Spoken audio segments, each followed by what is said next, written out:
Over on good old trusty Stars, I watched the recently added Ghostbusters Afterlife. And you know, there is a breaking point in this movie, spoilers throughout, where I realized it was a complete waste of time. Now, the first half raises a lot of questions, more questions than there is answers.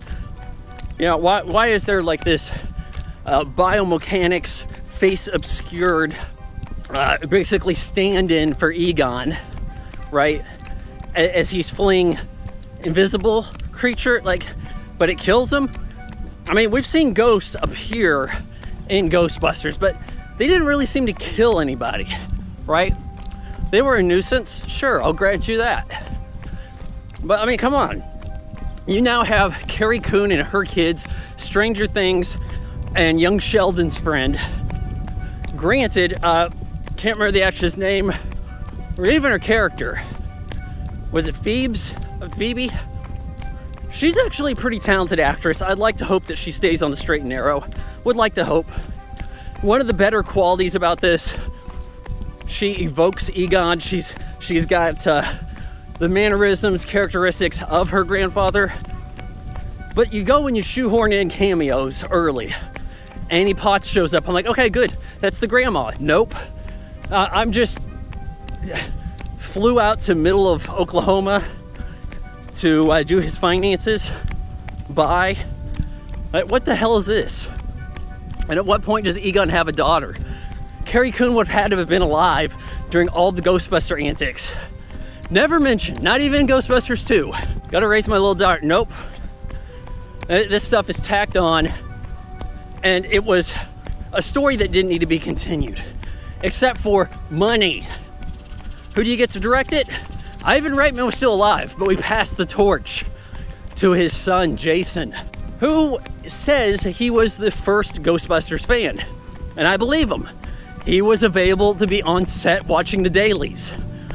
He could have been a fan of this before anybody knew anything about it. But did this story need to be told? Especially when plot threads don't make sense.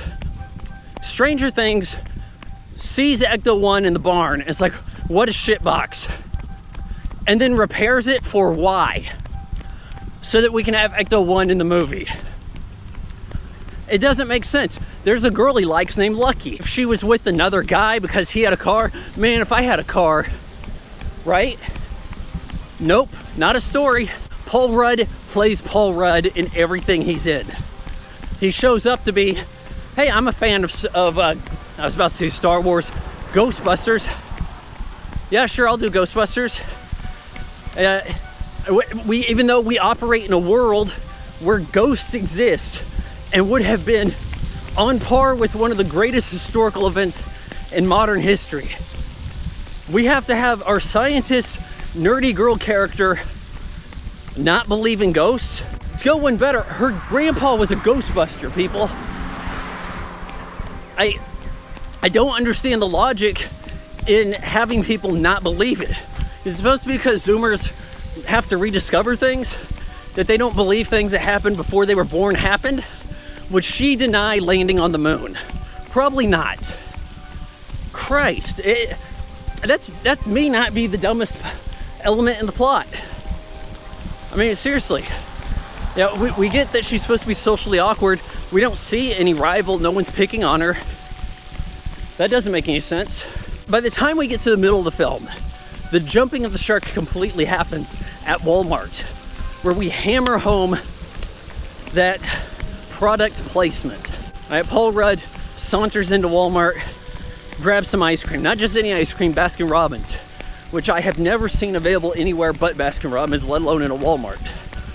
He turns around and Stay Puft Marshmallow Men have come to life, and they're doing Marshmallow Man stuff, making s'mores of themselves. And it's supposed to be for comedic effect. You get the sense it's supposed to be funny. It goes on and on. It isn't developed as to why this is happening. The Stay Puft Marshmallow Man occurred when Gozer asked the Ghostbusters to choose their destroyer. And Ray was thinking of Stay Puft Marshmallow Man. Oh, he's just so nice, he wouldn't possibly hurt anybody. These things just happen. And you get, they try to explain some things, and it only makes you more aggravated. oh, well, there's some event over here. This is where this Shandor guy who designed the building, everything went down in the first movie. Yeah, the second movie's not gonna be mentioned for shit. Yeah, he's buried here. There's miners that died excavating some Sumerian ruins that shouldn't be on this continent. But anyhow, ghosts are up here. The demon dogs, you know, they do the whole gatekeeper keymaster with the same uniforms. When you ape a hit movie this much, you feel like you should have just been watching the hit movie. I would much rather watch Ghostbusters. And this plays out without the comedic vibes.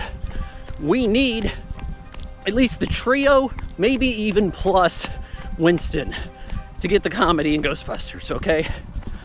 We actually have more scenes here for Winston. Because hell, Ray's angry at Egon for... Ray, who operates an occult bookstore, doesn't believe Egon in saying that, oh, I'm walking by a goose, this could get ugly. He doesn't believe him in saying there's going to be a catastrophic event. And Egon takes off with all the stuff and abandons the Ghostbusters, leaving them high and dry. This is so out of character. It's just like The Last Jedi all over again. Everybody's out of character for shit. I mean, Olivia Wilde of all people has to show up and be Gozer. Oh, but we get original Gozer's voice.